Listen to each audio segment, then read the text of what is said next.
வணக்கம் நண்பர்களே. Lines media ஆரம்பித்த இந்த குறைவான நாட்களில் நீங்கள் எங்களுக்கு அளித்திருக்கிற ஆதரவு ரொம்ப மகிழ்ச்சி அளிக்கிறது. தொடர்ந்து எங்களுடன் இணைந்திருங்கள். லைக் பண்ணுங்கள், சப்ஸ்கிரைப் பண்ணுங்கள், முக்கியமாக பெல் பட்டன் அமுக்குங்க. தொடர்ந்து தமிழர்களுக்கான கருத்தியல் யுத்தத்தை செய்வோம். இணைந்திருங்கள். வணக்கம் நண்பர்களே. இன்றைக்கி நம்ம கூட அரசியல் களத்தில் உரையாடுறதுக்காக இணைந்திருப்பவர் சகோதரி நர்மதா தேவி அவர்கள். பூந்தமல்லி பகுதியை சார்ந்தவர், நாம் தமிழருடைய மாநில ஒருங்கிணைப்பாளர்களில் ஒருத்தர்.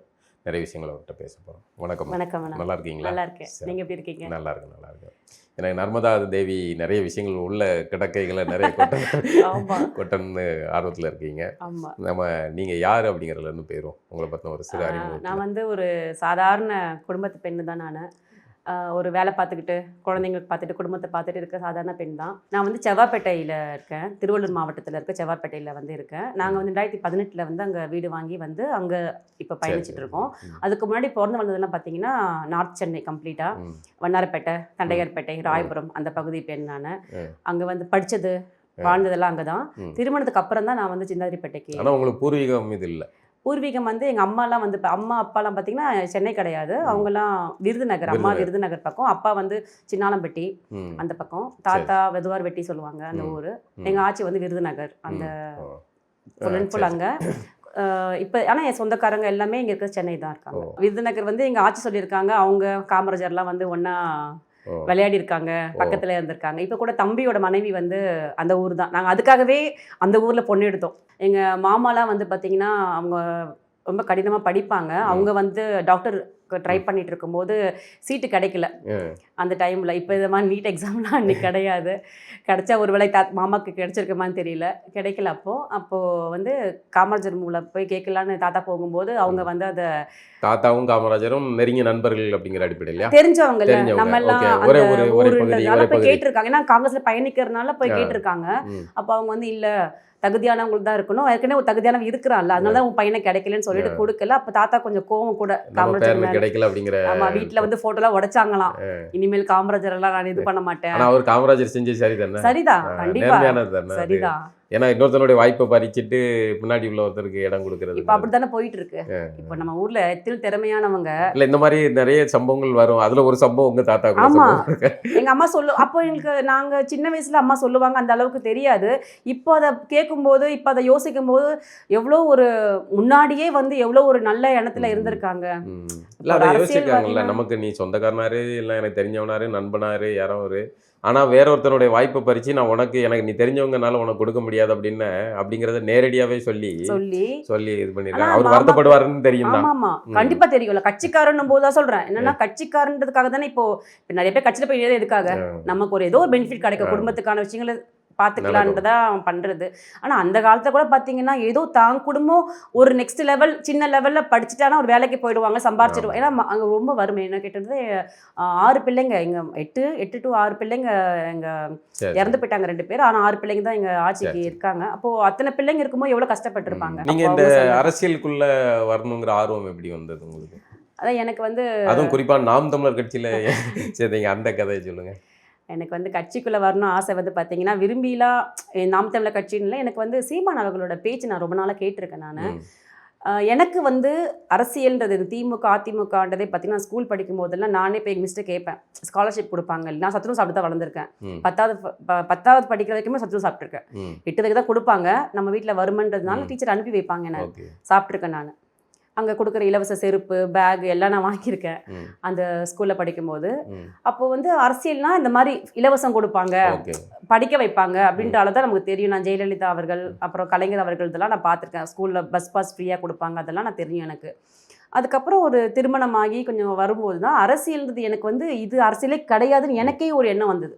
நான் யாரையுமே அப்போ பார்க்கல பண்ணலை. அப்போ பார்க்கும்போது எனக்கு இது அரசியல் கிடையாது, அரசியல்னால் இதுதான் அரசியலா, சும்மா எப்படின்னா ஒரு கூட்டத்தை வந்து நான் 2002-03 அதை உணர்ந்திருக்கேன். எப்படின்னா ஒரு கூட்டத்தை வந்து தேவை இருக்கிற மாதிரியே வச்சுக்கணும். அந்த தேவையில அந்த தேவைக்கு இந்த இப்ப நாய் கொலைக்குதா பிஸ்கட் போடுற மாதிரி அப்படிதான் அந்த மாதிரி பண்ணி அவங்கள அப்படியே வச்சிருப்பாங்க. நம்ம நினைச்சுப்போம், ஐயோ சூப்பர் நமக்கு இது பண்ணிட்டாங்க, நம்ம கை தட்டுவோமா. அடுத்து பார்த்து நம்ம 4 புடுங்கிடுவாங்க. ம். அம்மா ஜெயலலிதா இருந்த வரைக்கும் பார்த்தீங்கன்னா எனக்கே ஒரு ஆளுமை பிடிச்சிருந்தது. ஒரு பொண்ணா வந்து நான் ரொம்ப அவங்க ரெஸ்பெக்ட் பண்ணேன். அவங்க எடுக்கிற சில முடிவுகளுக்கெல்லாம் எனக்கு பிடிச்சிருந்தது. சில விஷயங்கள் எல்லாமே பிடிக்கல, சில விஷயங்கள் மட்டும். ஏன்னா எனக்கு தெரிஞ்சு அவங்க வந்ததுக்கு அப்புறம் ரேஷன் கடையில் அரிசி நல்ல அரிசியாக இருந்தது. ஏன்னா நாங்களே வந்து 2000 கல்யாணம் பண்ற முன்னாடி வரைக்குமே எங்க வீட்டு சாப்பாடு ரேஷன் அரிசி தான். அதனால இருக்கும். ஐயோ அதெல்லாம் நீங்க நம்ப மாட்டீங்க, நான் அழுவேன். அந்த அரிசி கழுவும் போது எனக்கு அழுக வரும், நாத்தடிக்கும். சாப்பாடு கொதிக்கு பக்கத்து வீட்டுல கேட்பாங்க, என்ன நாத்தடிக்குதுன்னு அவமானமா இருக்கும். நம்ம அதெல்லாம் சாப்பிடுவோம் நாங்க. அந்த மாதிரி ரொம்ப கலைஞர் பீரியட்ல போட்ட அந்த அரிசிலாம் சுத்தமா எனக்கு பிடிக்காது. கிடைக்காது. நம்ம கார்டுல வேற ஒருத்தங்க வாங்கிட்டு போயிடுவாங்க. அது மாதிரி ரொம்ப குழப்பம் நடக்கும். அதுக்கப்புறம் கொஞ்சம் நல்லா இருந்தது, நமக்கு போயிட்டு இருந்தது. நீங்க வந்து என்ன படிச்சீங்க? நான் வந்து பிபிஎம் படிச்சிருக்கேன், பேங்கிங் மேனேஜ்மெண்ட்டு. நான் வந்து +2 வரைக்கும் படிச்சுட்டு கரஸ்பான்ஸ் தான் படித்தேன், பிபிஎம். என்ன பள்ளியில் படிச்சீங்க? அரசு பள்ளி தானா? அரசு உதவி பள்ளி தான் அது. ஆறுகுணர் மகளிர் மேல்நிலை பள்ளின்னு வண்ணாரப்பேட்டையில் இருக்கு, பழைய வண்ணாரப்பேட்டையில். அங்கே தான் படித்தேன் நான்.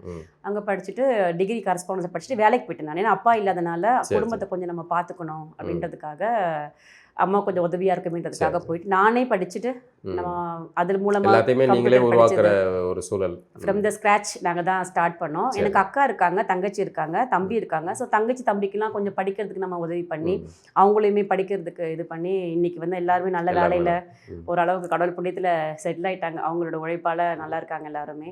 ஸோ இந்த மாதிரி தான் போயிட்டு இருந்தது. அரசியல்ன்றது அதான் எனக்கு அந்த அரசியல்ன்றது பார்த்தீங்கன்னா இருக்கிறது அரசியலே கிடையாதுன்னு தோணுச்சு. அப்போ தான் இவர் பேசுறது பார்த்தீங்கன்னா உண்மைதானே, இது சரிதானே, ஏன் மக்களுக்கு அது வந்து எடுத்துக்க மாட்டேங்கிறாங்க, இதுதானே கரெக்ட். இயற்கை சார்ந்தது, விவசாயம், இதெல்லாம் சார்ந்தது. ஏன்னா நம்ம வந்து நினைக்கிறோம் சம்பாதிக்கிறோம்னு நினைக்கிறோம். நான் 1 லட்சம் சம்பாரிச்சா கூட அதை போய் செலவு தானே பண்றேன். அதே 10,000 சம்பாரிச்சாலுமே 5,000 செலவு பண்ணிட்டு 5,000 நம்ம நிம்மதியாக வாழலாம்ல. அந்த ஒரு எப்படி சொல்றது, எல்லாம் வந்து பாஷா ரொம்ப. இப்போ பார்த்தீங்கன்னா ஆர்கானிக், எனக்கு அந்த ஆர்கானிக் ஃபுட்டுன்னு முதல்ல அனௌன்ஸ் பண்ணும்போதே எனக்கு தோணும், அப்போ இவங்க மட்டும் வாழ்ந்தா போதுமா, ஆர்கானிக் சாப்பிட்டு வாழ்ந்தா போதுமா, மற்ற சுத்தலாமா, பணம் இருக்கிறவன் வாங்கிடுவான். நான் இங்கே வலசரவாக்கத்தில் பார்த்துருக்கேன் ஒரு கடையில் கத்திரிக்காயெல்லாம் ஒரே பூச்சி கடிச்சிருக்கோம்ல, ஓட்டையா இருந்தது. கேட்டா இது ஆர்கானிக் அப்படின்னாங்க. இதுதானே நார்மலாவே எங்க மார்க்கெட்ல வித்துட்டு இருந்தாங்க, கூறு 2 ரூபான்னு இதானே வித்தாங்க அவங்களும். அப்ப அது ஆர்கானிக் சூப்பர் மார்க்கெட்டுக்கு போனீங்க. இப்ப பார்த்தா அந்த ஓட்ட கத்திரிக்காய் கிட்ட ஆர்கானிக் குட்டி குட்டியா தான் கத்திரிக்காய் இருக்கும், கிட்ட ஆர்கானிக்குங்க அப்படின்னாங்க. அப்ப யோசிச்சு, அப்ப இதை சாப்பிட்டுட்டு நீங்க மட்டும் வாழ்ந்துப்பீங்களா, அப்ப நாங்களாம் வேணாமா, செத்துலாமா நாங்களாம்.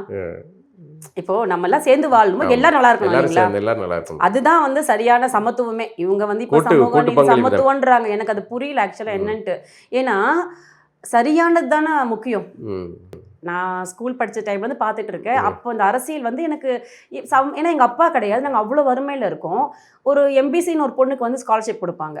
நான் அப்போ மிஸ்ஸை கேட்டேன், அவள் டிஃபன் பாக்ஸ் சாப்பாடு கொண்டு வரா, சத்துணவு தானே சாப்பிட்றேன், நீங்கள் எதுக்கு அவளுக்கு கொடுக்குறீங்க ஸ்காலர்ஷிப், எனக்கு கொடுங்க நான் கேட்டிருக்கேன். அப்போ நமக்கு தெரியாது இதெல்லாம், இந்த பட்டியல் இதெல்லாம் இருக்குது தெரியாது எனக்கு, அந்த இது தெரியாது. நான் போய் கேட்பேன், இல்லைம்மா அப்படி கிடையாது, அவங்க இந்த கேட்டகரியில் இருக்காங்க, அப்போ நானும் அந்த கேட்டகரி போயிட்டுமா அப்படிலாம் ஒத்துக்கிறேன். அது ஒரு காலத்தில் இருந்தாங்க தான். இப்போ அதில் நிறைய விஷயங்கள் இருக்குது. இடஒதுக்கீடுல எனக்கு முன்னாடி வந்து எனக்கு அதில் அந்த அளவுக்கு விருப்பம் கிடையாது. ஏன்னா நான் இப்போ நிறைய பேர் நல்லா படிக்கிறவங்க வாய்ப்பு அது பறிச்சுடுதோ அப்படின்னு நான் ஃபீல் பண்ணியிருக்கேன். ஆனால் அதுக்கப்புறம் போக நிறைய விஷயங்கள் பார்க்கும்போது கரெக்டு தான். ஆனால் என்னன்னா இப்பயுமே அந்த கரெக்டான விஷயங்களை மிஸ்யூஸ் யாருக்கு தேவையோ அவங்களை பயன்படுத்தினா அது சரியா இருக்கும். எல்லாரும் அந்த சமூக பிரிவில் இருக்கிறனாலேயே அதில் இருக்க ஒரு பேங்க் ஆஃபீஸரு, ஐஏஎஸ் ஆஃபீஸரு அப்படின்னு ஒரு பணக்கார தொடர்ந்து அவங்க அப்படியே போயிட்டு இருக்காங்க. ஆனா அவங்க கேட்டகரியிலே பார்த்து இப்போ ஒரு எஸ்சியில் இருக்கிறவங்களோ எம்பிசியோ ஒருத்தருக்கு வந்துடுறாங்க, கஷ்டப்பட்டவங்க இருப்பாங்க. அவங்க இப்போ உங்களுக்கு ஒரு உதவி பண்ணியிருக்காங்கல்ல, இப்போ கவர்மெண்ட் உதவி பண்ணாங்கன்னா பல லட்சம் மக்களுக்கான பணத்துல தான் உங்களுக்கு உதவி பண்ணிட்டாங்க. நீங்க ஒருத்தருக்கு உதவி பண்ணல, உங்க சமூகத்தில் இருக்கிறவங்களுக்கு அட்லீஸ்ட் குறைஞ்சபட்சம் உங்க சமூகத்தில் இருக்கவங்க அவங்கள சொல்றேன் நான். அப்போ அப்படி கிடையாது. அவங்க என்ன பண்றாங்கன்னா அவங்க பையனுக்கு அடுத்து பாக்குறாங்க, தான் குடும்பம்னு போயிடுறாங்க. ஆனா அவங்களுக்கு கீழே இருக்கிறவங்க அப்படியே இருக்காங்க. அப்ப எனக்கு நான் எப்படி லைவ்ல பாத்துருக்கேன், நான் என் வாழ்க்கையில என் கூட படிச்ச பிள்ளைங்க சொல்றேன், திறமையான பிள்ளைங்க, நல்ல அறிவு இருக்கிற பிள்ளைங்க, பணம் இல்லை, ஒரு கடன் வாங்கி செஞ்சுக்கிற அளவுக்கான தகுதி குடும்பத்துல இல்லைன்ற ஒரே காரணத்துக்காக படிப்பு விட்டுருக்காங்க, கம்மியான வேலைக்கு போறாங்க. இல்லைன்னா ஒரு டாக்டர் படிக்க வேண்டியவங்க, என்ஜினியர் படிக்க வேண்டியவங்க சாதாரண ஒரு டிகிரி படிச்சுட்டு வேலைக்கு போறாங்க. ஆனா பணம் இருக்கு, அதை கொள்ளடிச்சு இந்த திமுக மூலமோ அதிமுக மூலமோ பிரமுகராக இருக்கிறவங்க, அந்த கட்சியில் பயணிக்கிறவங்க, அவங்களோட சம்மந்தப்பட்டவங்க காலேஜில் ஃப்ரீயாக சீட் வாங்க முடிஞ்சவங்க, படிப்பு வராது, என் பையன் படிச்சிடணும். இப்போ நீங்கள் இந்த மாதிரி ஆளை உருவாக்கி வச்சுட்டீங்கன்னா இன்னைக்கு வந்து வக்கீல் எவ்வளோ ஃபீஸ் வாங்குவாங்க, டாக்டர் எவ்வளோ ஃபீஸ் வாங்குவாங்க, அவங்க உயிருக்கு என்ன. நம்ம ஒரு ஹாஸ்பிட்டலுக்கு போகிறோம், நான் சின்ன வயசில் 7-8 வயசில் ஹாஸ்பிட்டல் போகும்போது ஒரு சின்ன பிரச்சனைக்கு கரெக்டாக டயக்னோஸ் பண்ணுவாங்க, எந்த டெஸ்ட்டுமே இல்லாமல் நமக்கு வைத்தியம் பார்ப்பாங்க. ஆமாம், நல்லா வைத்தியம் பார்ப்பாங்க, சின்ன கிளினிக் வச்சுருப்பாங்க, நல்லா இருக்கும், நம்ம ஆரோக்கியமாக நம்ம வாழ்ந்துட்டு, நம்ம தேவையில்லாமல் காசு வாங்க மாட்டாங்க. 10 ரூபா ஃபீஸ்னா கூட சரி 5 ரூபா கூட போதும், நம்மகிட்ட கம்மியாக வாங்கிட்டு போவாங்க. இன்னைக்கு அப்படி யார் வாங்குறா? திறமையானவங்களை நீங்கள் உருவாக்கவே இல்லையே. இந்த சூழல் எல்லாமே வந்து உங்களுக்கு நாம் தமிழர். ஆமாம், இதெல்லாம் பார்க்கும்போது இதெல்லாம் மாற்றணும். எனக்கு இன்னொரு நம்பிக்கை இருந்தது, எப்பவுமே தனி மனிதரால் மாற்ற முடியும் சமுதாயத்தின்ற நம்பிக்கை எனக்கு இருந்தது. ரொம்ப வருஷமா அது இருக்கும். என்னோட ஃபர்ஸ்ட் நான் முதல் இன்டர்நெட் சேர்ந்து தானே மாற்றத்தை உண்டு பண்ண முடியும். எண்ணங்கள் சொல்றேன். இப்போ நான் தனி மனுஷன் நினைச்சு வச்சுக்கோங்களேன், என் எண்ணத்தை உங்களுக்கு இன்னைக்கு பகிரன்னா உங்க மூலமா 4 பேருக்கு போகுமா, இப்படி பகிர்ந்து பகிர்ந்து பகிர்ந்து ஒரு சமுதாயம் மாறும்ன்ற நம்பிக்கை எனக்கு இருந்தது. அப்போ தனி மனிதர் நினைக்கணும்ல, நல்லது நினைக்கணும். அந்த தனி மனிதனா நான் வந்து சீமான் அவர்களை பார்த்தேன்.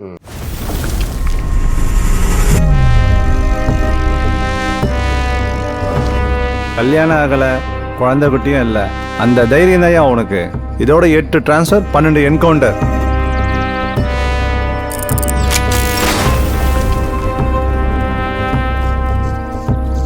இதில் பேர் மட்டும் அமைதிராஜ்.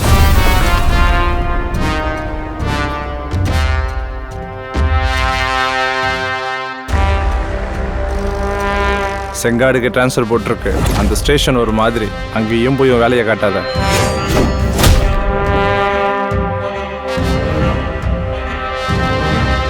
இதான் சார் நம்ம ஸ்டேஷன். இங்கே எந்த பிரச்சனையும் இல்லை சார். எனக்கு கேஸ்லாம் வராது சார்.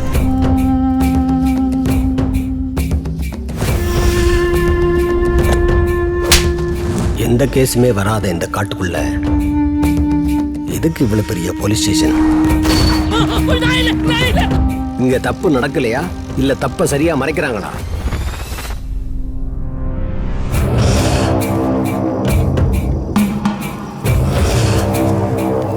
இது ஒரு திட்டமிட்ட படுகொலை.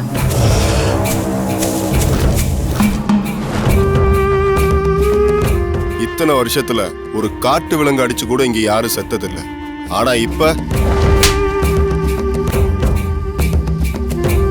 எனக்கு என்னமோ இது பெரிய வழக்கா இருக்க போகுதுன்னு தோணுது.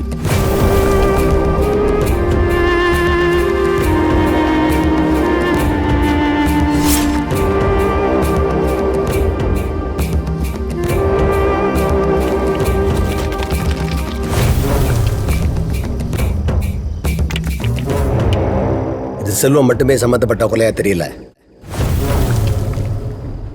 இந்த தேர்தல் முடிவு வந்து உங்களுக்கு என்ன மாதிரியான மனநிலை? இப்படி நீங்கள் போராடம், இப்போ தேர்தல் பிரச்சாரத்தில் நீங்கள் ஈடுபட்டிருப்பீங்க, உங்கள் தொகுதி வேட்பாளர் அவங்களுக்காக மக்களை எல்லாம் சந்திச்சு பிரச்சாரம், தீவிர பிரச்சாரம் பண்ணியிருப்பீங்கல்ல.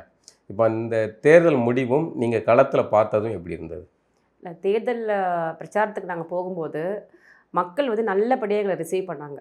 ரொம்ப நல்லா இருந்தது ரெஸ்பான்ஸ் எனக்கு தெரிஞ்சு. ஏன்னா மேகலா பார்த்தீங்கன்னா அவங்க சிறப்பு பள்ளியில் வந்து தலைமை ஆசிரியர் வேலை பார்த்தவங்க. அந்த வேலையை விட்டுட்டு, இப்போ கூட வேலை இல்லை அவங்களுக்கு ஆக்சுவலாக, ஆனால் வேலையை விட்டுட்டு கட்சிக்காக வந்து அந்த நின்னாங்க, அந்த தொகுதியில் வந்து நின்னாங்க, வேட்பாளர் நின்னாங்க. அவ்வளோ எஃபர்ட் போட்டாங்க. இப்போ நான் கூட சில நாள் போக மாட்டேன், ஏன்னா எனக்கு வேலை இருக்கும். மக்கள் வந்து நல்லா ரிசீவ் பண்ணாங்க. நிறைய பேர் நாங்கள் நேரில் பேசும்போது நல்லா தான் சொன்னாங்க பதில். உண்மையாகவே நாங்களாம் பிரச்சாரம் பண்ணும்போது எப்படி பிரச்சாரம் பண்ணோம்னா, இந்த தேர்தல் கருத்து கணிப்பை நம்பாதீங்க, அதெல்லாம் போய் நீங்கள் ஓட்டு போட்டால் தான் அது உண்மை, வேட்பாளரை பாருங்க. ஏன்னா எங்கள் தொகுதியோட இப்போ வின் பண்ண எம்எல்ஏ வந்து பார்த்தீங்கன்னா ஒரு போக்சோ ஆக்ட் வழக்கு இருக்கிற ஒரு வேட்பாளர் தான் அவர். அப்போ வேட்பாளராக இருக்கும்போது அப்போது நல்ல திறமையானவங்கள பாருங்க. அவங்களுக்கு வந்து இன்னுமே கூட நான் நம்மளோட பூந்தமல்லி தொகுதியை நல்லபடியாக ஒரு முன்மாதிரியான தொகுதியாக கொண்டாலும் கனவு இருக்குது, அவங்களுக்கு திட்டங்களும் இருக்குது. அதான் சீமானவர்களுடைய மாநாடு இது நிகழ்ச்சிகள் எல்லாமே ரொம்ப அழகாக நேர்த்தியாக, நீர் என்ன அவசியம், மரம் என்ன அவசியம், காற்று ஆரம்பித்து கடல் ஆரம்பித்து எல்லாத்தையுமே எளிமையாக விளக்கி நல்லா தான் இது எல்லாருமே சொன்னது. நல்லா பண்ணியிருந்தாங்க. ஆனா தேர்தல் முடிவு உங்களுக்கு சாதகமா? முடிவு வந்து எனக்கு இது அந்த வந்து முடிவு வந்தப்போ என்ன நினைச்சீங்க? முடிவு வந்தப்போ அழக்கூட முடியல. ஏன்னா கூட ஆள் இருக்காங்க, வெக்கமா இருக்கு அழறதுக்கு. ஆனா ரொம்ப மனசுக்குள்ள வேதனைப்பட்டோம். இந்த முடிவு வந்து எங்களுக்கான முடிவே கிடையாது. இது வந்து போலியா கட்டமைக்கப்பட்டதை தான் நான் நம்புறேன், இன்னி வரைக்கும் நம்புறேன். அது யார் ஒத்துக்கிறாங்களோ இல்லையோ என் மனசாட்சிக்கு வந்து பாத்தீங்கன்னா இது கிடையாது. ஏன்னா 24லேயே வந்து விஜய் வெற்றியை வந்து நீங்க விஜய் வந்து எனக்கு உண்மையாக விஜய் ரொம்ப பிடிக்கும். எனக்கு சினிமாலெல்லாம் பிடிக்கும். நான் அஜித் ஃபேன் தான். ஆனால் விஜய் படம்லாம் போனால் விசில் அடிப்பேன், நானும் என்ஜாய்லாம் பண்ணுவேன். இப்போ எனக்கு விஜய் படம் தான் கூட மாற்றிடுறேன் நான். விஜய் அந்த முகமே எனக்கு உண்மையாகவே இப்போ எங்கள் அம்மாவே மாட்டானா பார்த்துக்கோங்களேன். எங்கள் அம்மாவே இப்போ ஒன்று நாளைக்கு ஆர்ப்பாட்டம் இருக்குது, நான் பேசிகிட்டு இருக்கேன், யார் யார் வரீங்கன்னு பேசிகிட்டு இருக்கேன், நான் வரேன்றாங்க. அதுக்கு முன்னாடி அவங்களுக்கு அந்த ஆர்வம் இல்லையா? இதுக்கு வந்தாங்க, மாநாடு, திருச்சி மாநாடுக்கு வந்தாங்க. அங்கேருந்து ஆரம்பிக்கிறாங்க எங்கள் அம்மா. இப்போ நான் எங்கே போனால் நானும் வரேன் அப்படின்னு சொல்கிறாங்க. ஏன்னா எங்கள் அம்மாவே திட்டுறாங்க விஜயை. இப்போ நாங்கள் வந்து ஆக்சுவலாக விஜய் நான் வரவே இருக்கிறேன் அரசியலுக்கு வந்து. இப்போ நான் வரதுக்கு எனக்கு உரிமை இருக்குல்ல, அவர் வரதுக்கு உரிமை இருக்கு. அவர் வர வேணான்னு சொல்லவே இல்லை. மக்கள் பிரச்சனை என்ன அவருக்கு தெரியும். ஒரு மக்கள் வந்து அதான் சொல்றேன், மக்கள் வந்து அப்ப என்ன வச்சு செலக்ட் பண்றாங்க. இப்போ ஒரு மக்கள் கிட்ட நீங்க பேசுற இந்த அரசியல்லாம் வந்து எடுபடல அப்படின்னு அர்த்தம். மக்களுக்கு என்னன்னா, மக்களுக்கு இது தேவையில்லை. நான் அப்படி நினைக்கல. நான் மக்கள் நினைக்கிறாங்கன்னா, நம்ம சமம்னு பேசுறோம் இல்லைங்களா, எல்லா உரிமைகளும் வாய்ப்புகளும் சமமா இருக்கும், நம்ம எல்லாம் ஆரோக்கியமா இருக்கலாம், எல்லாம் நம்ம நல்லா இருக்கலாம்னு சொல்றோம்ல. எனக்கு என்ன தோணுதுன்னா, மக்களுக்கே இல்ல, நான் நல்லா இருப்பேன், அவன் நல்லா இருக்கணும், சமத்துவம் என்ன மக்கள்கிட்ட. இப்போ ஒரு ஆட்டோ ஓட்டுறாரா, அந்த அண்ணனுக்கு வந்து எப்படின்னா அவரு கீழே 2 பேர் இருக்கணும்னு ஆசைப்படுறாரு. இப்போ கால் டாக்ஸி ஓட்டுறாரு அண்ணா இருக்காரா, அவருக்கு வந்து ஆட்டோ ஓட்டுறவர் மாதிரி ஒருத்தர் இருக்கணும், எனக்கு கீழே ஒருத்தங்க இருக்கணும்ன்ற எண்ணம் வந்து இந்த மக்களுக்கு இன்னும் மனசுக்குள்ள ஆழமா இருக்கும்னு தோணுது. அதனாலதான் அவருக்கு நல்ல விஷயம் எல்லாத்துலயுமே இருக்கு. நமக்கு எல்லாத்துலயும் இருக்கு. நான் சொல்றேன், விஜய் வந்து செய்யட்டும். இப்போ சில பேர் சொல்றாங்க நல்லா பண்றாரு, அவர் பண்ணிட்டு ஒரு மாற்றம். சில கவர்மெண்ட், எந்த கவர்மெண்டா இருந்தாலும் செஞ்சுதான் ஆகணும். ஆனா நீங்க யோசிச்சு அதுக்குதான் ஏதாவது நல்ல ஏதாவது, எப்படி நான் சொல்றேன் இல்லைங்க, முதல்ல சொன்ன மாதிரி தான் தேவையான செய்யணும் இல்லைங்களா. செய்யறாங்க, என்ன செய்யறாங்க, தேவையான செய்யணும் இல்லைங்களா. இப்போ இதெல்லாம் மாற்றிருக்காங்கன்னா அது மாற்ற வேண்டியதுன்றது கட்டாயம். இப்போ பத்திரப்பதிவு அலுவலகத்தில் சில மாற்றங்கள் பண்ணியிருக்காங்க, இன்கம் டேக்ஸில் மாற்றங்கள் பண்ணியிருக்காங்கன்னா எதுக்கு, மக்கள் எப்படி பணத்தை புடுங்கலான்னு மாற்றத்தை உருவாக்கியிருக்காங்க. மக்கள்கிட்ட எப்படி கட்ட வாங்கிடலாம் கணக்கு போட்டு பணத்தை, அதானே வாங்கி கணக்கு போட்டு தானே சரி பண்ணியிருக்காங்க. மக்களோட அடிப்படை தேவை. இப்போது நாங்கள் பிரச்சாரம் பண்ணும்போது சொன்னது தான், கிட்டத்தட்ட 80-90% காய்கறிகளோ பழங்களோ நம்ம ஊர்லேயே விலையில. நீங்க எங்க வந்து இம்போர்ட் பண்றீங்க, நம்ம பக்கத்து ஸ்டேட்ல இருந்து வாங்குறீங்க, குஜராத்ல இருந்து வாங்குறீங்க, பாலே அண்ணா சொல்லியிருக்காரு, ஆந்திரால இருந்து வாங்குறாங்க. இங்கேயே உற்பத்தி பண்ண மாட்டேங்கிறீங்க. நம்மளே இங்க உற்பத்தி பண்ணீங்க. இப்போ திடீர்னு லாரி ஸ்ட்ரைக்கு, திடீர்னு இப்போ பெட்ரோல் ஏதோ ஒரு பிரச்சனை, எங்க போவீங்க சாப்பாட்டுக்கு? பணம் வச்சிருக்கிறவன் 50 ரூபா பால் பாக்கெட்டு 100 கொடுத்து வாங்கி சாப்பிட்டுப்பான், மற்றவங்க சாப்பிடாம சாகணுமா? நம்ம இந்த எண்ணங்கள் மக்களுக்கு தெரிய மாட்டேங்குது. அவங்களுக்கு வந்து இல்ல, ஒரு பெரிய பேராபத்து நம்மளை நோக்கி வந்துட்டு இருக்கு. மக்கள் தானே இந்த முடிவை தேர்வு பண்ணியிருக்காங்க. நீங்க மக்களுக்கு அதுதான் அவங்க இதை யோசிக்க மாட்டாங்க. இந்த மாதிரி நல்ல மாற்றங்களை இப்ப விஜயே பாத்தீங்கன்னா, விஜய் வந்து இப்ப நம்ம எல்லாம் ஒரு வாரம் பேச வச்சுக்கோங்களேன் விஜய் பத்தி, ஊரே அமைதியா இருக்கும். நம்ம இப்போ நீங்கள் நான் பேசுறது டிவி டிபேட்ஸ் இதெல்லாம் நம்ம பேச வச்சுக்கோங்களேன், அமைதியாக இருக்கும். ஏன்னா ஒன்றுமே நடக்கலை, வெறும் கூடம் எப்படி இருக்கும் அப்படிதான் இருக்கும். இங்கே நீங்கள் இப்போ அரசியலுக்கு வந்திருக்கீங்களா, அரசியலுக்கான விஷயமே பேசுறது தானேங்க. காலங்காலமாக பேசியிருக்காங்கல்ல, காமராஜர் வந்து கக்கல் எல்லாம் பேசணும் வந்திருக்காங்க. என்ன பேசுனாங்க, சினிமா கதை பேசுனாங்களா? இல்லை, மக்கள் நான் செய்கிறேன், ஒரு இடத்துல இந்த விஷயம் நடந்துருச்சு, இதை சரி பண்ணுறோம்.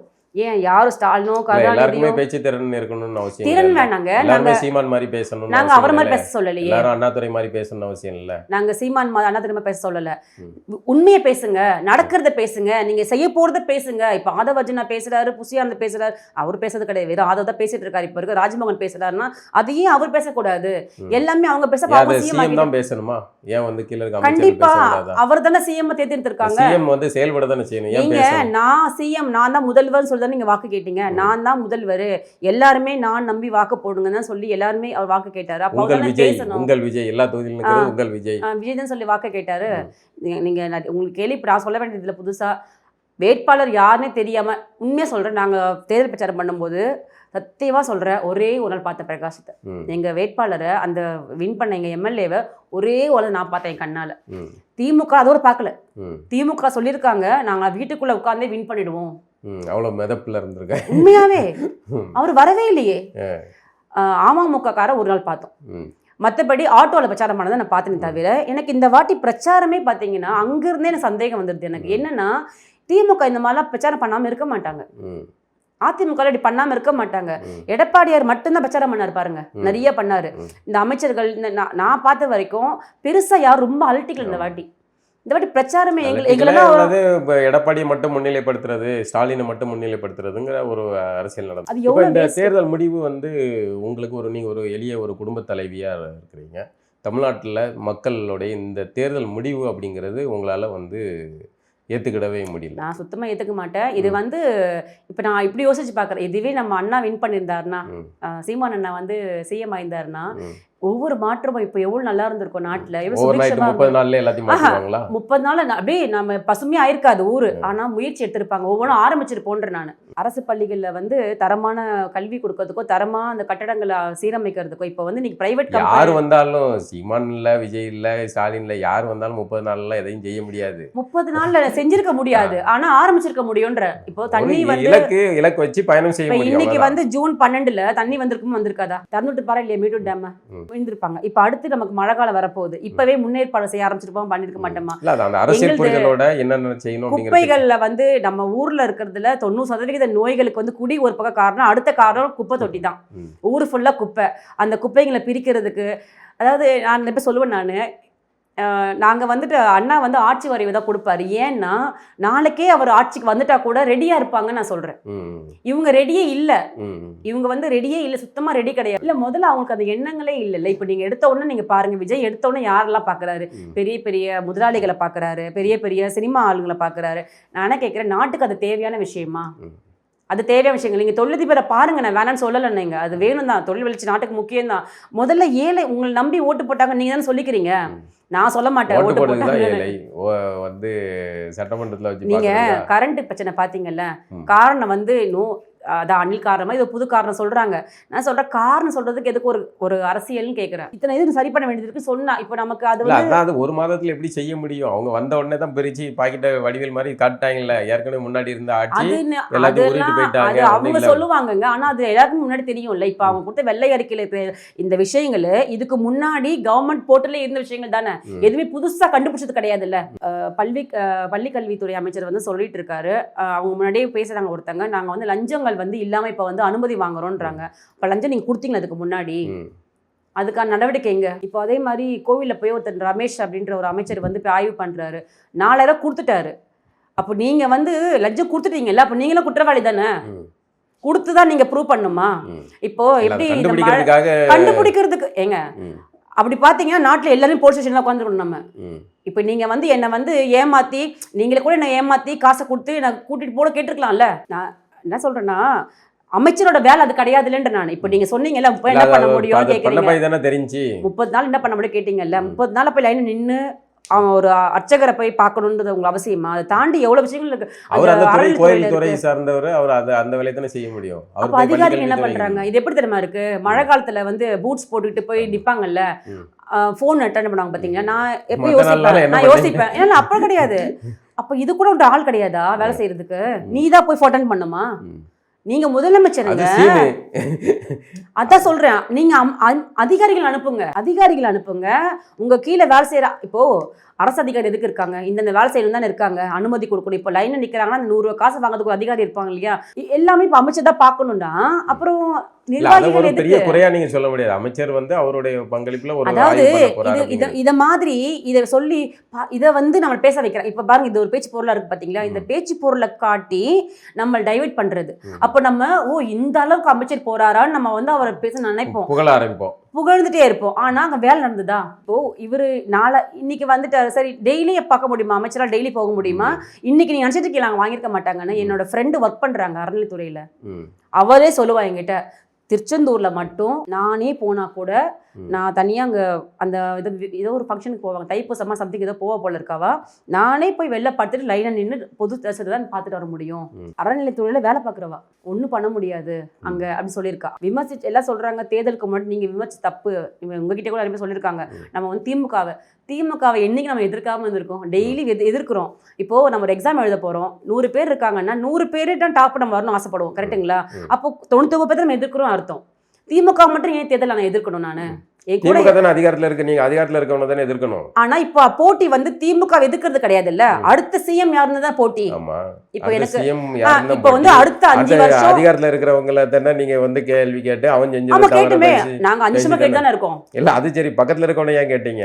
அவரு தான் புதுசா மாற்றம்னு வராரு. ஆமா, அவரு அவருடைய கொள்கையை சொல்லிட்டு போறாரு, நீங்க உங்க கொள்கையை சொல்லிட்டு அவரு போங்க. கொள்கை சொன்னாரு கடைசி வரைக்கும்.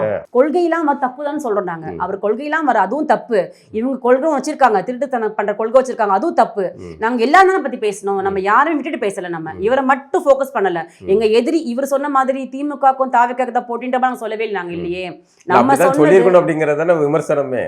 அது விமர்சனம் வந்து என்னன்னா, அதிகாரத்தில் இருப்பவனை மன்னராட்சியை ஒழிக்கணும்னா நீங்க யாரை ஒழிக்கணும்? பக்கத்துல இருக்க மன்னனை, பக்கத்துல இருக்க சக குடியானவனை, சக இல்லையே மன்னராட்சி பொதுமக்களை ஒழிக்கணும். ஆல்ரெடி மன்னரா இருக்கிற ஒழிக்கணும் தான் ஒத்துக்கிறேன். பட் நான் அதே மாதிரி மன்னரா தான் வருவேன்னு ஒன்னு சொல்றாரு இல்ல, அப்ப அவர் தான் ஒழிக்கணும், சேர்த்து ஒழிக்கணும். இல்ல அது சரி, முதல்ல இந்த மன்னரா இருக்கிறவனை தான் அப்புறப்படுத்திட்டு அப்புறம் இவனை தட்டணும் நீங்க. இப்போ என்னன்னா, நம்ம கூடவே சக ஒரு பொதுமக்களா இருக்கிற ஒருத்தர் அவரும் மன்னனா ஒழிக்கணுங்காரு, நம்மளும் மன்னனை ஒழிக்கணுங்கிறோம். இப்போ நம்ம என்னன்னா மன்னனை விட்டுட்டு நம்ம 2 பேரும் சண்டை போட்டுக்கிட்டு இருந்தோம்ல. நம்ம சொன்ன பாயிண்ட் தாண்டி இப்ப நம்ம வந்து திமுக பண்ண விஷயங்கள்ல தர்க்கத்துக்காக விவாதத்துக்காக சொல்றேன். நாம் தமிழர்ல பேசினாங்க, அவர்கள் திமுகவையும் பேசினாங்க. ஆனா ஊடகங்கள்ல வந்து விஜய் குறித்து அதான் சொல்றேன், நம்ம வந்து எடுத்து வச்ச கருத்துக்கள் மாதிரி திமுக பண்ண இதுல இந்த திட்டத்தை தப்பான திட்டமே, இதனால மக்களுக்கு நல்லது கிடையாது, இத்தனை கிராமங்கள் அழியுன்ற அளவுக்கு நம்ம திட்டங்களை பேசணும்ல, அந்த அளவுக்கு டீடைல்டா இந்த திமுகவை அவங்க எதிர்க்கல. மக்கள் வந்து திமுக பண்ண தப்புகளை தெரிஞ்சுக்கிட்டாங்க, நம்ம மூலம் தெரிஞ்சுக்கிட்டாங்க. ஓ இவ்வளவு ஊழல் பண்ணிருக்கானா, இவ்வளவு கொடுமை பண்ணிருக்கானா, மக்களுக்கு தப்பான்னு தெரிஞ்சுக்கிட்டாங்க நம்ம கிட்ட. ஆனா ஓட்டு போட்டது அவங்களுக்கு போட்டுட்டாங்க. ஏன் நீங்க தான் எல்லாம் நல்லா சொன்னீங்களே. ஏன் அப்படின்னா அவங்க அதை சொல்றேன், மக்களுக்கு வந்து என்ன எண்ணம்னாக்கா, அடுத்து வந்து வரவங்க அவங்களுக்கு வந்து நல்லவங்க வரணும்னு ஆசை கிடையாது மக்களுக்கு. ஏன்னா நல்லவங்க வர ஆசைப்பட்டா திமுக தோற்கடிக்க கூடிய வரணும்னு நினைச்சிட்டாங்களா? நல்லவங்களுக்கு நல்லவங்களா தான் வரணும்ன்ற மக்களுக்கு எண்ணம் என்னைக்குமே இருந்ததுனாக்கா திமுக ஆட்சிக்கு வந்திருக்கா, அதிமுக வந்திருக்காதுல்ல உங்களுக்கு. ஏன் அன்னைக்கே வந்தது அவங்களுக்கு என்னன்னா, திருடன்லயே எந்த திருடன் பரவாயில்லன்னு பாடினாங்க. நம்ம திருடன் கிடையாது, நம்ம தனியா நிக்கிறோம், அதனால நம்மள வந்து அவங்க கன்சிடரே பண்ணலன்னு நான் தோணுது. நீங்க நீண்ட காலமா இப்படியே தனியாவே நின்று ஜெயிச்சிட முடியும் நம்புறீங்களா? அதாவது நான் வந்து இப்பயும் அண்ணா சொல்றதை நானும் சொல்றேன், ஏன்னா எனக்கு அதுல ரொம்ப ஸ்ட்ராங்கா உடன்பாடு இருக்கு. இப்போ தப்பு நடக்குது, 10 தப்பு பண்றான், இவன் 8 தப்பு பண்ணிருக்கான், இவன் பரவாயில்லப்பான்னு சூஸ் பண்ணக்கூடாது. நம்ம நல்லவ யாருன்னு சூஸ் பண்ண, அது டைம் தான் ஆகும். அதுக்குன்னு நீங்க கேட்கலாம். இப்போ நம்ம வந்து தோல்விகளாலும் நீங்க எதிர்கொள்றதுக்கு தயாரா இருக்கீங்க? தோல்விக்கு எதிர்கொள்ளலாம், ஆனா வந்து இந்த துரோகங்களை இந்த மக்களுக்கு புரிய வைக்க முடியல நம்மள. அது ஏன்னா அந்த மாதிரி வந்து இவங்க இந்த சினிமா வச்சு நீங்க சொன்ன மாதிரி அண்ணா பேசினது, சாட்டையா அவங்க பேசினதோட அந்த இது தாவிக்க எதிர்ப்பு மட்டும் தான் பத்தி காட்டினாங்க. இப்ப நீங்க நம்ப மாட்டீங்க, நான் கண்ணால பார்த்து சொல்றேன், நிறைய கமெண்ட் நான் போடுவேன். சில கமெண்ட்டுக்கு லைக் வரும், எனக்கு கமெண்ட் அவங்க பதில் கமெண்ட் போடுவாங்க. ஆனா தாவிக்க பத்தி நீங்க போட்டீங்கன்னா, நீங்க போடுறேன்னு தெரியல, எனக்கு போட்டு பாருங்க, அதை டெலிட் பண்ணிடுவாங்க. இவங்க வந்து ஊடகத்தை வந்து எப்படி தெரியல, இவங்க சொல்ற ரூட் மாஃபியான்ற கதை என்ன மாதிரினாக்கா, நீங்க தாவேக்க பத்தி ஒரு பதிவு போட்டா கூட அந்த பதிவை கூட நீக்கிடுறாங்க. அப்ப மக்களுக்கு எப்படி தெரியும், ஓ இவ்வளோ பேர். இப்போ எனக்கு என்ன ஊடகங்கள் வந்து ஒரு பெரிய ஒரு பிம்பத்தை வந்து உருவாக்குறாங்க, விஜய்க்காக உருவாக்குறாங்க. எனக்கு வந்து அது எதுக்காக, பணத்துக்காகவானா எனக்கு சந்தேகமா இருக்கு. இப்போ இன்னி கூட பாத்தீங்கன்னா அவ்வளவு பேர் நிக்கிறாங்கமோ எனக்கு தோணுது, பணத்துக்காக அப்படி போக மாட்டாங்க யாரும். இது என்னன்னா மக்களோட ஒரு, இப்போ எல்லா மக்களும் புத்திசாலித்தனமா இருக்கிறவங்க தான். அறிவு தமிழ் சமூக மக்கள் வந்து உண்மையாவே அறிவாளிங்கன்னா, நம்ம வரலாறுலாம் பாத்தீங்கன்னா ஒரு மே 4ஆம் தேதி முடிவு வந்ததுக்கு அப்புறமும் உங்களுக்கு இந்த நம்பிக்கை போயிடுச்சு. நாங்க வந்து தேர்தல் பரப்புரையில நீங்க எல்லாம் அறிவு சார்ந்த சமூகத்திலிருந்து வந்திருக்கீங்க, அறிவு சார்ந்த சமூகத்துல வந்திருக்கீங்கன்னு சொல்லி ஐயோ நம்ம சொன்னதெல்லாம் பொய்யாயிடுச்சேன்ற அளவுக்கு தான் ஆயிடுச்சு. ஒரு ஆட்டோனா கூட சொன்னாங்க எங்கிட்ட, தேர்தல் மறுநாள் நாங்க பூத்துக்கு அந்த இதுக்கு ஓட் கவுண்டிங் போகும்போது சொன்னாரு, விஜய்க்கு தான் போட்டேன்னாரு. ஏன்னா அந்த மாதிரி பண்ணீங்கம்மா, கரூர்ல பார்த்தேன் 48 பேர் செத்து போனாங்கம்மா, செந்தில் பாலாஜி தான்மா காரணம். அப்படியாண்ணா, சரிண்ணா. அது ஏன் நான் விஜய் கோர்ட்ல சொல்ல கேட்டேன். அவருக்கு வந்து எப்படின்னா, அந்த செந்தில் பாலாஜி கார்ன்ற வரைக்கும் தான் போய் சேர்ந்திருக்கு அவருக்கு. அதுக்கப்புறம் இவங்க கோர்ட்டுக்கு போனாங்க, கோர்ட்ல வந்துட்டு அதை பத்தின விசாரணையில் இதை பத்தி சொல்லலை, இவங்கன்ற விஷயங்கள்லாம் போகல. அப்போ நம்ம என்ன சொல்றது? அப்போ என்னன்னா, எனக்கு என்ன தோணுதுன்னா, எங்ககிட்ட சில பேர் அப்ரோச் பண்ணாங்க தேர்தல் அப்போ, நாங்க வந்து உங்களுக்கு வந்து கேம்பெயினிங் பண்ணி கொடுக்குறோம், இந்த பூந்தமல்லி தொகுதிக்கு மட்டும் உங்களுக்கு வந்து SMS போகும், வாட்ஸ்அப் போகும், சம்திங் சொன்னாங்க. அப்போ எனக்கு என்ன தோணுதுன்னா, இப்போ இவங்க ஏதோ கவர்மெண்ட்ல வச்சுட்டு இவங்களுக்கு தேவையானதை மட்டும் கொடுத்துட்டு இருக்காங்களோ. இன்னொரு சொன்னாங்க என்கிட்ட, சீமான சொத்து எவ்வளவு தெரியுமா, அவருக்கே சொத்து அவ்வளோ. இங்க ஒரு அண்ணா வந்து ஆட்டோ ஓட்டுறாங்க, அவங்களுக்கு சொந்த வீடு 2 வீடு எங்க ஊர்ல இருக்கு, புரியுதுங்களா? சம்பாதிச்சு வாங்கியிருக்காரு, உழைச்சி வாங்கியிருக்காரு. ஏன் சீமான் வாங்கியிருக்க மாட்டாங்களா? அவங்க அம்மா இன்னும் உழைச்சிட்டு இருக்காங்க, அவங்க மனைவி இருக்காங்க, அவங்களுக்கு பூர்வீக சொத்து இருக்கு, எல்லா விஷயங்களும் இருக்கு. இந்த மக்கள்கிட்ட அவங்க பரப்புறத சொல்றேன் நான். எப்படி பரப்புறாங்கன்னா, சீமான் வந்து காசெல்லாம் வாங்குறாரு, திரள் நிதி வாங்குறது எல்லாம் வீட்டுக்கு எடுத்துட்டு போயிடுறாரு, கொடுக்குறாங்க. நாங்க வாங்கியிருக்கோம், தலைமையில இருந்து எங்களுக்கு பணம் கொடுத்தாங்க, பூந்தமல்லி தொகுதிக்கு செலவு பண்ண பணம் கொடுத்தாங்க தலைமையில தலைமையில இருந்து. ம். இதுல தெரிய மாட்டேங்குது மக்களுக்கு. ம். அப்ப நான் என்ன நினைக்கிறேன்னா, நம்ம இன்னும் கொஞ்சம் பரவலா வந்து அந்த வேலை- விஷயங்களை கொண்டுட்டு போகணும். ஊடகங்களை, சமூக வலைதளங்களை மக்கள் சிறப்பா வந்து மக்களோட எண்ணங்களை தெரிஞ்சுக்கணும். ஒருத்தரையுமே நம்ம பேசணும். இப்போ நம்ம வந்து பொதுவா பேசுறோம் இல்லையா, பொதுவா டிவில சேனல்ல கொடுக்குறோம், பேட்டி கொடுக்குறோம், பொதுவாக டிவியில் விஷயங்கள் வருதுன்னு தாண்டி நம்ம இன்னும் கொஞ்சம் வந்து சொந்தக்காரங்க கிட்டே க்ளோஸாக கொண்டுட்டு போகணும் நம்ம. ஏன்னா நல்லதை தேடி இன்னும் உங்களுக்கு போகிறோம். வந்து இந்த தேர்தலில், இந்த அரசியல்ல நம்ம இப்படி பேசி அதிகாரத்தை பிடிக்க முடியும். கண்டிப்பாக பிடிக்க முடியும். ம். கண்டிப்பாக பிடிக்க முடியும். அதாவது களம் அதிகம் மாறிடுச்சு அப்படிங்கிறத வந்து மாறல, உணரலையா எனக்கு நீங்க? தெரிஞ்சு மாறல. ஏன்னா இப்போ நீங்கள் எவ்வளோ நல்ல விஷயங்கள் வந்து ஸ்லோவாக தான் போகும், ஸ்டாண்டர்டாக அது ரொம்ப ஸ்ட்ராங்காக நிலைச்சி நிற்கும். இப்போ நம்ம இன்றைக்கும் காமராஜரை பற்றி பேசணும், கக்கன் பற்றி பேசணும்னா என்ன காரணம்? ம். அவங்க நல்லவங்கன்றது தான். அதுக்கப்புறம் வந்து யாரை பற்றி பேச முடிஞ்சுதா? அவங்கள காமராஜர் மாதிரி ஒரு செஞ்சாருப்பான்னு பேச முடிஞ்சுதா நம்மளால இன்னி வரைக்கும்? வரலாறுல இடம் விடுற மாதிரி இருக்கணும்னாக்கா இன்னும் நம்ம அடி வாங்கணும் தான் நான் நினைக்கிறேன். நான் சீமான் அவர்கள்ட்ட பேசுனீங்களா? இன்னும் பேசல, பேச வாய்ப்பு கிடைக்கல, முயற்சி பண்ணிட்டு இருக்கேன். அவர்கிட்ட பேசணும்னாக்கா நிறைய விஷயங்கள் பேசணும். இன்னும் நம்ம இன்னும் நிறைய கொண்டு வர மக்கள்கிட்ட வந்து என்னன்னா, உங்க வரைக்கும் பார்க்காதீங்க, நம்ம வந்து என்ன அன்பா கேட்டுக்கிறோம் வேண்டுகோள், இன்னைக்கு நாள மட்டும் பார்க்காதீங்க, இன்னும் 5 வருஷம் கழிச்சு நம்ம அடுத்த எப்படி தேர்தலையும் இருப்போம். களமாடுவீங்களா? கண்டிப்பா கண்டிப்பா கண்டிப்பா வேட்பாளர் யாரும் சொல்லுவாங்க அண்ணா, அவங்களுக்காக கண்டிப்பா வந்து போய் தேர்தல் சரி. பணி செய்வோம் நம்ம. ரொம்ப நன்றி. நன்றி நன்றி.